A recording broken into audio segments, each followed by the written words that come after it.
Welcome to RGL English classes. आज हम discuss करेंगे आईएससी के और आईकॉम के इंग्लिश 100 मार्क्स जो कि नेट पे आधारित है, इंटरनेट पे जो बिहार बोर्ड के द्वारा जारी किया गया उसका हम डिस्कस करेंगे ऑब्जेक्टिव। ठीक है ना। सबसे पहला नंबर पे क्वेश्चन देखिए आप। सबसे पहला नंबर क्वेश्चन कहता है you must write to the principal. ठीक है ना। इसका बनाना है पैसिव वॉइस। पैसिव वॉइस बनाने का सबसे अच्छा नियम क्या होता है? सबसे पहले हमको ऑब्जेक्ट को लेना पड़ता है। तो ऑब्जेक्ट इसमें से क्या है? The principal. तो प्रिंसिपल एक ही ऑप्शन में दिया गया है। उसके बाद यहाँ पे मस्ट है, तो मस्ट के साथ मस्ट बी प्लस भी थ्री लगेगा। तो ये आपका आंसर हो गया बी। क्वेश्चन नंबर 2 देखिए। 2 में कहता है क्या? The antonym. एंटोनिम का मतलब होता है उल्टा, विपरीतार्थक शब्द। वो भी किसका? वैग्यू का। वैग्यू का मतलब होता है नॉट क्लियर, यानी कि अस्पष्ट। ठीक है ना। तो इसका आंसर क्या हो जाएगा? क्लियर, जो कि अस्पष्ट कहा गया। ठीक है। क्वेश्चन नंबर 3 कहता है they said how silly of him. इनका बनाना है आपको नरेशन बनाना है, इनडायरेक्ट स्पीच। इनडायरेक्ट स्पीच बनाने का देखिए क्या होता है? सिली ऑफ हिम ये नहीं हो सकता है। दे वेयर, यहाँ पे सेट लगा हुआ है तो यहाँ पे वेयर दिया गया है। आपका दो ऑप्शन बचता है, दे सेड दैट। लेकिन यहाँ पे नरेशन में हमको बदलना पड़ेगा, तो जैसे ही प्रेजेंट का है तो वो पास्ट में चला जाएगा। तो आपका आंसर हो जाएगा they exclaim that it is very silly of him. Answer ये हो जाएगा आपका। ठीक है ना। क्वेश्चन नंबर 4 कहता है 4 में देखिए आई डैश हिम 2 years अगो। जहां कहीं भी आपको अगो मिल जाए, यस्टरडे मिल जाए, ठीक है ना, लास्ट मिल जाए, ओके, तो ये सब के लिए जो है ना डायरेक्टली आंसर इसका आता है V2। ठीक है ना। आप इसमें से देखिए V2 किस में है, तो आपका आंसर क्या हो जाएगा? ए नंबर 100। ठीक है ना। Next question. क्वेश्चन नंबर 5 कहता है सम एक्ट्रेसेस। कुछ एक्ट्रेसेस जो होते हैं ना डैश डांसर होते हैं, आर डैश डांसर। कैसा? ब्रिलियंट, कॉर्टियस, डेंजरस या रैपिड। इसका आंसर हो जाएगा ब्रिलियंट डांसर होते हैं। ठीक है ना। क्वेश्चन नंबर 6 देखिए dash they live near you. तो इसमें क्या आना चाहिए? सबसे पहले कि यहाँ पे सब्जेक्ट में क्या है? दे है। उसके उसके बाद क्या है? यहाँ पे V1 है। तो अगर हम डच को लगाते हैं तो दे के साथ डज नहीं लगेगा। उसके बाद डू लग सकता है। हैव, देखिए अगर हम हैव लगाएंगे तो यहाँ पे V1 नहीं होगा, हैव के लिए V3 आना चाहिए। और आर लगाएंगे तो यहाँ पे V4 आना चाहिए। ठीक है ना। तो इसका आंसर आपका हो जाएगा do. Okay. Next question. Choose the correct sentence. अब करेक्ट सेंटेंस को चुनना है। We saw a wonderful show next. जब देखिए यहाँ पे V2 दिया गया है तो आपका नेक्स्ट डे नहीं हो सकता है। ओके। वी सो यहाँ पे देखने गए हैं, ना कि दिखाने गए हैं। शो कहता है, यहाँ पे भी शो कहता है। ठीक है ना। या टुडे दिया गया है, यहाँ पे we saw a wonderful show yesterday. ये ठीक है आपका, ये सही ऑप्शन है आपसे। The book in parts. In parts का मतलब होता है अंशतः। ठीक है ना। इसका मतलब होता है अंशतः। ठीक। The book in parts dash boring. तो बुक यहाँ पे कितने की बात कर रहा है? एक बुक की बात कर रहा है। तो यहाँ पे इज आंसर हो जाएगा। ओके। नेक्स्ट क्वेश्चन देखिए। Question number 9। You have made all preparation dash marriage. Preparation, जैसे कि यहाँ पे प्रिपरेशन है, प्रिपरेशन के साथ एक फिक्स प्रीपोजिशन आता है, वो है फॉर। क्वेश्चन नंबर 10 देखिए where did dash by the dress. तो यहाँ पे देखिए क्वेश्चन वर्ड दिया गया है, उसके बाद यहाँ पे डिड दिया गया है, और सब्जेक्ट, इसमें सबसे पहले सब्जेक्ट आएगा। तो इसमें से सब्जेक्ट कौन है? सब्जेक्ट आपका सी होगा। ठीक है ना। नेक्स्ट क्वेश्चन 11 नंबर का क्वेश्चन देखिए आई वुड एप्रिसिएट। कुछ वर्ड्स ऐसे होते हैं जो कि जेरंड को फॉलो करता है, जैसे कि एप्रिसिएट है। एप्रिसिएट के बाद हमेशा V4 का ही प्रयोग किया जाता है। Okay. Question number 12। The boss order to follow him. अब इसको डायरेक्ट स्पीच बनाना है, इनडायरेक्ट में दिया गया है और इसको डायरेक्ट में। सबसे पहले यहाँ ऑर्डर दिया गया है। ठीक है ना। तो ऑर्डर दिया गया है, इनका मतलब पास्ट में जाएगा, तो ये नहीं हो सकता है, ये विल वाला नहीं हो सकता है, और ये हैज प्रेजेंट नहीं हो सकता। इसका आंसर क्या हो जाएगा? ए। ओके। 30 नंबर का क्वेश्चन देखिए choose the correctly spelled word. Transferred का स्पेलिंग खोजना है। तो TRANSFERRED ट्रांसफर्ड हो जाएगा। ठीक है। क्वेश्चन नंबर 14 में try dash make with try dash with what you have. तो इनका आंसर देखिए इस ये एक फ्रेजिकल वर्ब एडोम्स है। एडोम्स का मतलब क्या होता है? देखिए टू मेक टू, इसका मतलब होता है जो आपके पास है। ठीक है ना। आप उसी से जो सीमित संसाधन है आपके पास, जो भी संसाधन है उसी से आप करने की कोशिश करें। इसका आंसर हो जाएगा make to do. Okay. Next number 15 का क्वेश्चन देखिए I often suffer from dash back ache. अब देखिए इसका बैक एक दिया हुआ है। अगर रहता the pain of back, dash pain of back रहता तो हम यहाँ पे द लगा देते हैं, ठीक है ना।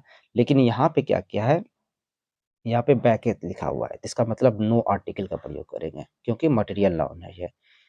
You bought a car dash, ठीक है ना। इसका चूज द करेक्ट ऑप्शन, ये देखिए ये आपका क्वेश्चन टैक्स के आंसर पूछा गया, क्वेश्चन टैक्स, ठीक है ना। क्वेश्चन टैक्स बनाने का नियम देखिए, ये V2 है।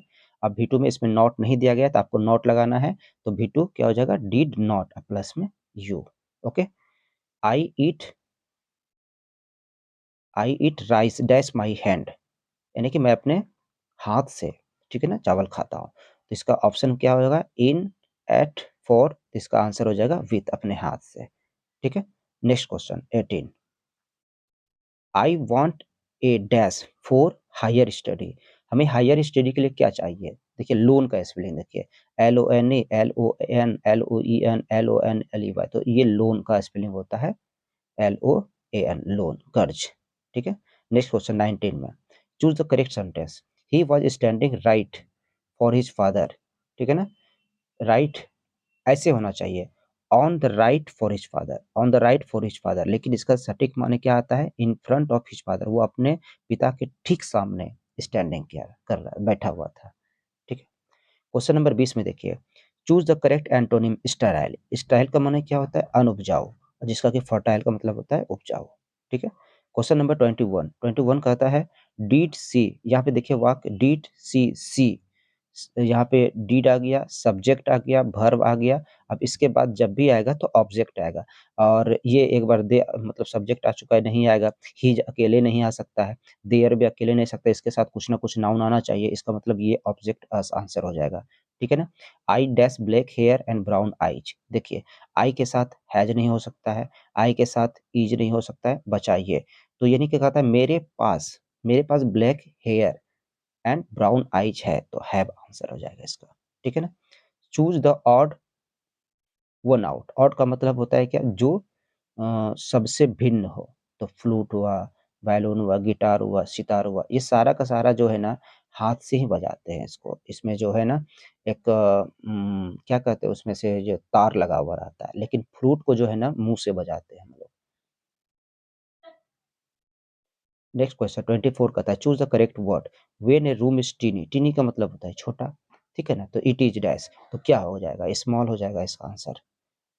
For dash information, go to the office, for कैसा इंफॉर्मेशन, फर्दर इंफॉर्मेशन, आगे की जानकारी के लिए आप क्या कीजिए, फर्दर इंफॉर्मेशन के लिए ऑफिस जाइए, ठीक है ना। तो फर्दर हो जाएगा आंसर।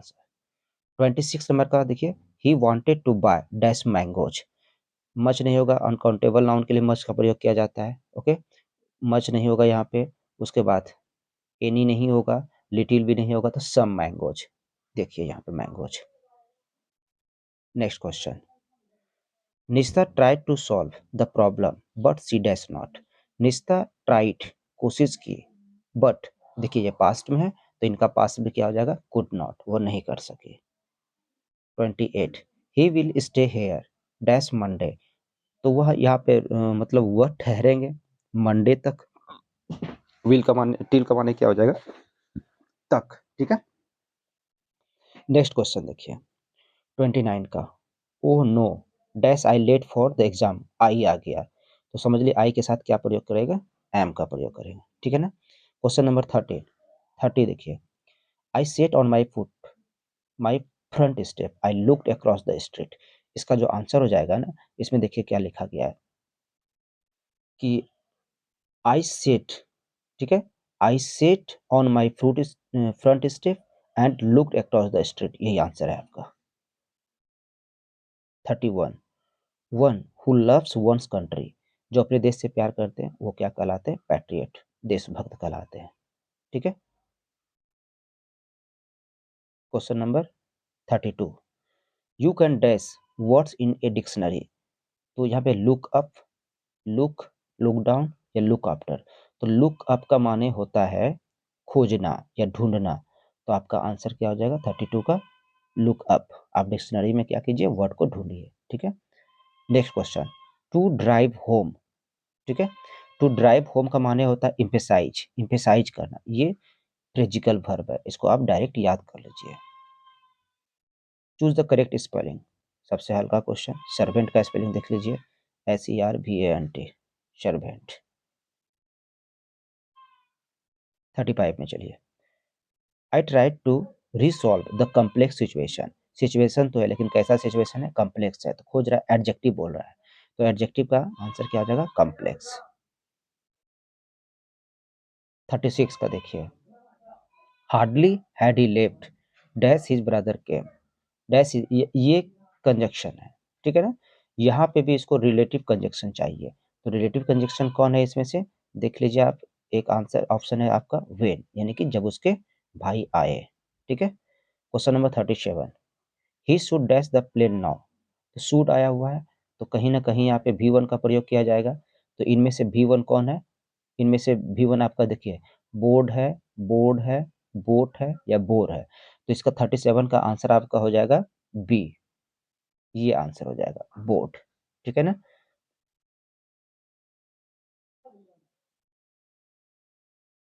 38 का आंसर देखिए, choose the correct synonym of rectifier. Rectifier का मतलब क्या होता है, सुधार करना या इम्प्रूव करना, तो इसका आंसर क्या हो जाएगा, correct. Choose the correct antonym, मतलब उल्टा, यहाँ पे ये पूछ रहा है सैनोनिम, ठीक है ना, सैनोनिम पूछ रहा है तो सेम अर्थ लिख रहा है, तो सेम अर्थ क्या होगा, रेक्टिफाई का करेक्ट। लेकिन यहाँ पे एंटोनिम है, एंटोनिम का उल्टा, इसका उल्टा क्या हो जाएगा, सिंपैथेटिक का उल्टा इनसेंसिटिव, जो असंवेदनशील, जिसके हृदय में कोई दया का भाव ना हो। 40 number question, your friends dash for your an hour, देखिए यहाँ पे फॉर एन आवर, ये टाइम आ गया इनका, जैसे मतलब ये फॉर एन आवर, ठीक है ना। तो यहाँ पे देखिए क्या करना है, योर फ्रेंड्स, एक से ज़्यादा फ्रेंड्स है, तो सबसे पहले वेट्स नहीं लगेगा, विल के साथ भी फोर नहीं आता है, वेटिंग अकेले नहीं आता है, तो इसका आंसर हो गया waited. I dash working all afternoon and have just finished, तो हैव, यहाँ पे देखिए वर्किंग दिया गया, मैं काम करता रहा पूरा आफ्टरनून तक, ठीक है ना। तब उसके बाद मैंने जाकर के असाइनमेंट को पूरा किया, तो बात कर रहा है ये पास्ट की, तो हैड बीन हो जाएगा, ठीक है ना। लगातार काम चलते आ रहा है, इसीलिए हैड बीन का प्रयोग किया है। 42 क्वेश्चन, 42 नंबर देखिए, there is a wall dash the garden. अब जब गार्डन की बात करते हैं बगीचा की, तो बगीचा के चारों तरफ दीवार दिया जाता है, तो इसका मतलब, इसका क्या हो जाएगा, 42 का, 42 का हो जाएगा अराउंड, मतलब चारों तरफ, ठीक है। नेक्स्ट क्वेश्चन 43 का, they usually spend their holidays, अपनी छुट्टी को बिताते हैं वे लोग, वे बिताते हैं, प्रायः कहाँ बिताते हैं, माउंटेन्स में, ठीक है ना। इसका मतलब ये माउंटेन्स को ऑलरेडी पहले से जान रहे हैं वो, ठीक है ना, इसीलिए द का प्रयोग करेंगे हम, खास बात कर रहे हैं वो। 44 का क्वेश्चन देखिए, he made a clean breast of it during the last days of life, कहता है यहाँ पे to the meaning of the underline phrase, मतलब यहाँ पे अंडरलाइन नहीं कर पाया, तो इसका देखिए, made a clean breast of, इनका जो मतलब होता है ना, इनका मतलब होता है कि जब आदमी मरने के समय रहता है ना, तो उसको सारा चीज़, वो सब चीज़ मान लेते हैं जो वो पहले से नहीं मानता, वो भी कैसे मान लेते हैं, ऑनेस्टी पूर्वक मान लेते हैं, तो उन्हीं को कहते हैं confessed honestly last stage of his life, अपने जीवन के अंतिम घड़ी में, ठीक है। नेक्स्ट क्वेश्चन 45 का देखिए, one who does not believe in the existence of God, जो भगवान पर भरोसा नहीं करता है, ठीक है ना, ये भगवान पर भरोसा नहीं करते तो उसको क्या कहा जाते हैं, एथेस्ट, नास्तिक कहा जाते हैं। Next question, question number 46, yesterday, yesterday आ गया, I dash finish my geography project, कहीं ना कहीं तो यस्टरडे आया, तो यह पास्ट का यूज करना पड़ेगा, ठीक है ना, पास्ट का यूज करना पड़ेगा, तो देख लीजिए पास्ट में क्या आता है, हैव नहीं आएगा, हैव टू नहीं आएगा, मस्टंट भी नहीं आएगा, मस्ट भी नहीं आएगा, ये आ जाएगा हैड टू, ठीक है। 46 का सी नंबर। 47 की बात करते हैं, 47 में कहता है, he dash to Agra tomorrow, कल हम लोग आगरा, तो कल वो आगरा जाएगा, तो he will go to Agra. 48 number, I like Chinese food, मैं चाइनीज फूड पसंद करता हूँ, dash my husband does not like it all, तो कहता है कि लेकिन मेरे जो हस्बैंड है ना, वो लाइक नहीं करते हैं, ठीक है। 49 number, it is very hot I can't go out, कहता है कि इतना गर्म है कि मैं बाहर नहीं जा सकता हूँ, तो इसका आंसर हो जाएगा, it is too hot for me to go out, ठीक है। ये इसका रिमूव टू का बात कर रहा है ये। 50 नंबर क्वेश्चन देखिए, we dash a lot of volunteer work, we आ गया, तब वी आ गया तो अकेले तो V4 लगेगा नहीं, वी के साथ आर लगेगा, लेकिन आर के साथ EJM आर के बाद V4 लगता है, वी के साथ डज नहीं लगेगा, तो इसका आंसर क्या हो जाएगा, do. Choose the correct sentence. 51 देखिए question, let's go to the church to find peace, ठीक है, लेट्स गो, यहाँ पे लेट गो दिया गया है, ये गलत है, लेट्स गो दिया गया है, लेकिन वहाँ पे यहाँ पे देखिए पीस, यहाँ पे भी पीस, ये पीस का मतलब होता है शांति, ठीक है ना, और ये पीस का मतलब होता है टुकड़ा। तो हम लोग चर्च जाएंगे तो शांति प्राप्त करने के लिए जाएंगे, ठीक है ना। थर्ड फोर्थ नंबर देखिए, let's go to the church to find peace, यहाँ पे देखिए गो टू द चर्च, ठीक है ना, और पहला नंबर में दिया गया let's go to the church to find some peace, यहाँ पे एट पीस दिया गया है, जो कि एट पीस नहीं होगा, तो इसका आंसर क्या हो जाएगा आपका ए। 52, एवरीबॉडी डैश लिविंग नाउ, तो एवरीबॉडी के साथ देखिए क्या लगेगा, नाउ भी लगा हुआ है, प्रेजेंट की बात कर रहा है, तो आर नहीं लगता है, एवरीबॉडी के साथ एम नहीं लगता है, तो पास्ट का है, तो इसका आंसर हो जाएगा is. What type of sentence is that, देखिए ये कौन सा चिन्ह है, एक्सक्लेमेटरी सेंटेंस का चिन्ह है, तो डायरेक्ट क्वेश्चन आंसर हो जाएगा इसका। 54 देखिए, the country lies dash those mountains that you can see from here, the country lies, country का मतलब यहाँ होता है गांव, ठीक है ना, कहता है गांव जो है ना लाइज है डैश दोज माउंटेन्स, उन पहाड़ियों के नीचे, beneath हो जाएगा, जिससे कि आप जो है ना उसका नज़ारा ले सकते हैं, उसे वहाँ पे देख सकते हैं, ठीक है। 55, they proud winners, choose the adjective, winners तो है लेकिन कैसा विनर्स है, प्राउड, तो इसका आंसर क्या हो जाएगा ए, एडजेक्टिव, विशेषता बताने वाले शब्द को। क्वेश्चन नंबर 56 कहता है, does a mother not love her child, इसका असर्टिव बनाना है, तो असर्टिव बनाने का इसका जो नियम होता है, तो असर्टिव बनाने का नियम होता है, सबसे पहले इसमें नॉट दिया गया है तो इसका नॉट हटाएंगे, सबसे पहले सब्जेक्ट लेंगे हम, जब सब्जेक्ट लेंगे तो देखिए यहाँ पे प्रेजेंट की बात कर रहा है डू डज की, तो यहाँ पे क्या हो जाएगा, सब्जेक्ट आपका क्या हो जाएगा, सब्जेक्ट है आपका ए मदर, तो नीचे वाला में सी में नहीं है, सी में नहीं है, डी में नहीं है, तो इसका मतलब आपका ए या बी में होगा, तो इसमें नॉट ऑलरेडी लगा हुआ है, तो इसका नॉट हटाना है हमको, तो a mother loves her child, ये आंसर हो जाएगा आपका। 57 में देखिए, nobody should dash on the poor, कहता है क्या किसी को जो है ना पुअर पर, गरीबों पर लुक डाउन, लुक डाउन का मतलब होता है मतलब अवॉइड नहीं करना चाहिए, घृणा नहीं करना चाहिए उसको, गलत दृष्टि से नहीं देखना चाहिए, उसका मजाक नहीं उड़ाना चाहिए, ठीक है ना, ये कहने का मतलब होगा इसका आंसर, ठीक है ना। 58 का आंसर देखिए, dash article he is reading is very interesting, वो जो आर्टिकल जो पढ़ रहा है ना वो काफी इंटरेस्टिंग है, वो आर्टिकल यानी कि द जोर दे रहा है उस चीज पे, ठीक है ना, खास है इसीलिए द का प्रयोग किया है। यूज मास्क ए प्रिकॉशन डैश कोरोना वायरस, तो अगेंस्ट कोरोना वायरस के खिलाफ।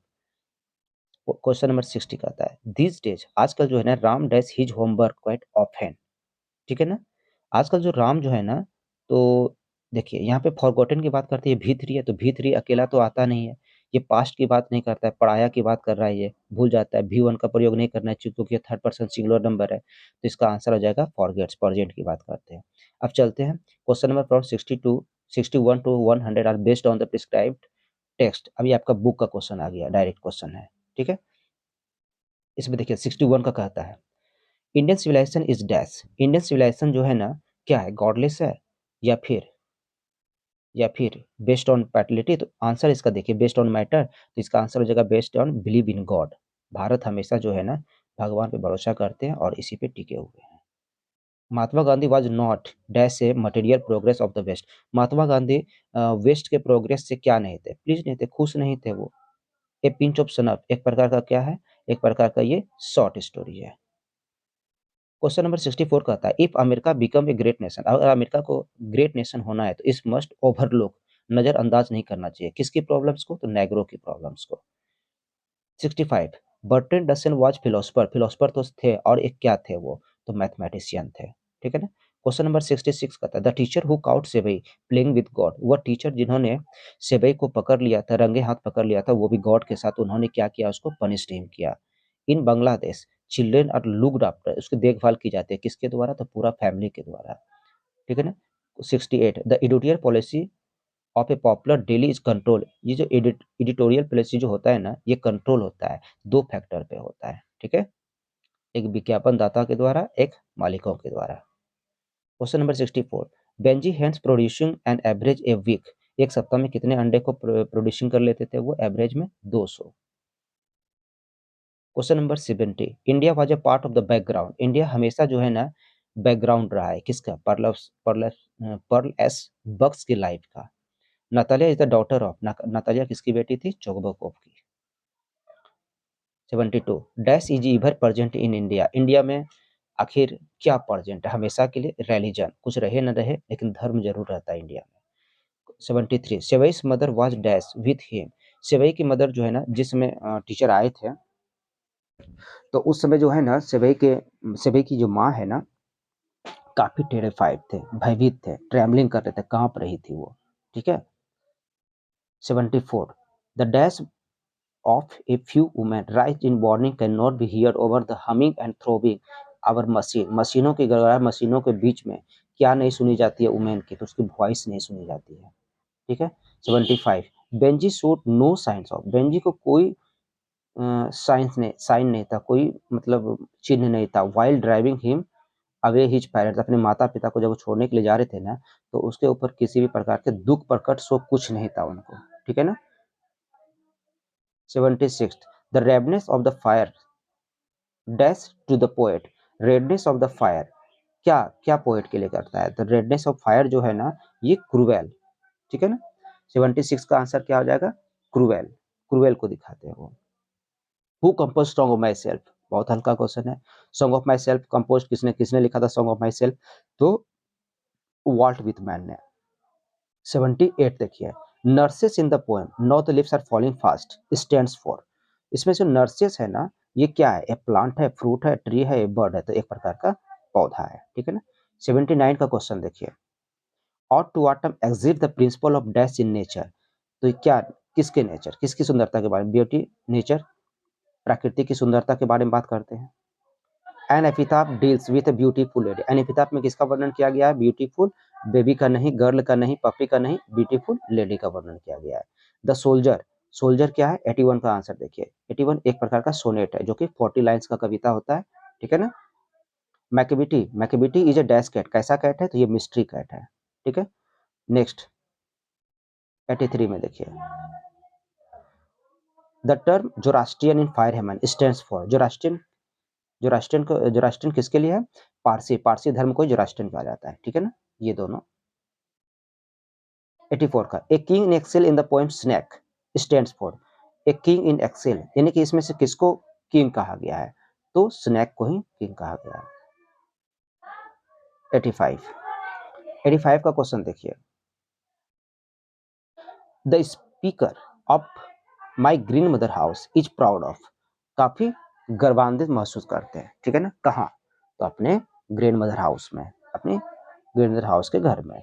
86 का क्वेश्चन देखिए, the poet had gone to the water trough on a dash. Poet जो है ना, गोन, ये भी गया था वाटर पीने के लिए, ठीक है ना, वाटर ट्रफ के पास।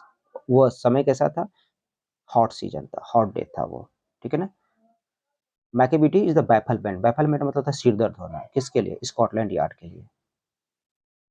Question number 88, the theme of the poem an epitaph. An epitaph का थीम क्या है? मेलंकलिक। मेलंकलिक का मतलब क्या होता है? शोक गीत, ठीक है ना? शोक गीत के वर्णन किया गया इसमें, okay? 89, according to W H Auden the dash has become dumb to see the leafless tree.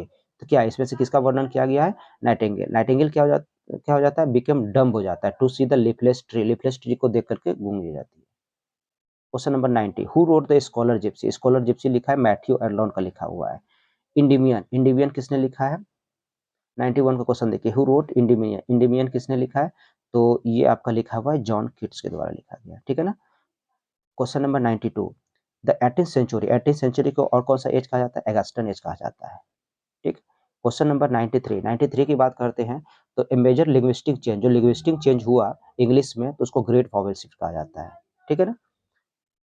The old English period is characterize. Old English period को हम कैरेक्टराइज कर सकते हैं किसके? बाय इन्फ्लेक्शन के द्वारा। 95, गोल्ड स्मिथ और Sheridan made contribution to the English stage. Who wrote Huckleberry Finn? Huckleberry Finn किसने लिखा? मार्क ट्वेन ने लिखा है। 97 the dash help in simplifying English. देखिए इसमें से आपको लग रहा है कि महाभारत, कुरान, रामायण, ये बाइबिल का नाम मतलब इंग्लिश में बुक का नाम ही दिया गया था बाइबिल, ठीक है ना। ये कोई धार्मिक ग्रंथ नहीं है, उसका नाम ही है बाइबिल। इसलिए बाइबिल से हमको क्या मिलता है? स्टोरी ऑफ इंग्लिश पढ़िएगा तो आप में दिया गया बाइबिल। ये सिंप्लीफाइंग करता है इंग्लिश को, उसमें मदद करता है हमको, ठीक है। 98 का क्वेश्चन देखिए, who wrote Macbeth and Julius Caesar? बहुत ही फेमस है, तो विलियम शेक्सपियर के द्वारा मैकबेथ और जूलियस सीजर लिखा गया था। 99 नंबर में देखिए, the word drama comes, drama, drama word कहाँ से आया है? तो ये ड्रामा वर्ड आया है ग्रीक से, ठीक है ना। क्वेश्चन नंबर 100 देखिए, हु रोट तुगलक? तुगलक किसने लिखा है? गिरीश कर्नल, ठीक है ना। तो आई होप कि ये आपको समझ में आ गया होगा, ठीक है। Thanks for watching this video, thank you.